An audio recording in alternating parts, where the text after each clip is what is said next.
तो आयकर एक डायरेक्ट टैक्स है, यानी प्रत्यक्ष कर है। टैक्स दो तरह के होते हैं, टैक्स दो तरह के होते हैं, एक डायरेक्ट टैक्स और दूसरा इनडायरेक्ट टैक्स। इनडायरेक्ट टैक्स यानी प्रत्यक्ष कर और अप्रत्यक्ष कर।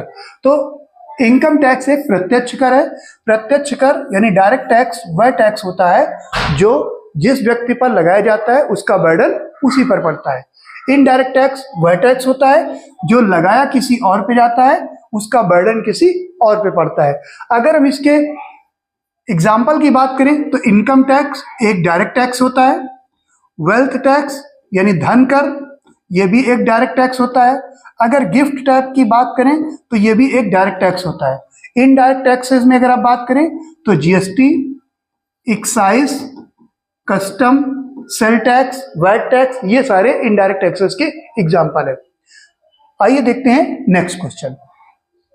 तो देखिए आपको पूछा है कि आय कर की दरें निर्धारित की जाती हैं, यानी कि income tax rate are determined by, कौन डिसाइड करता है? तो आपको याद रखना है फाइनेंस एक्ट।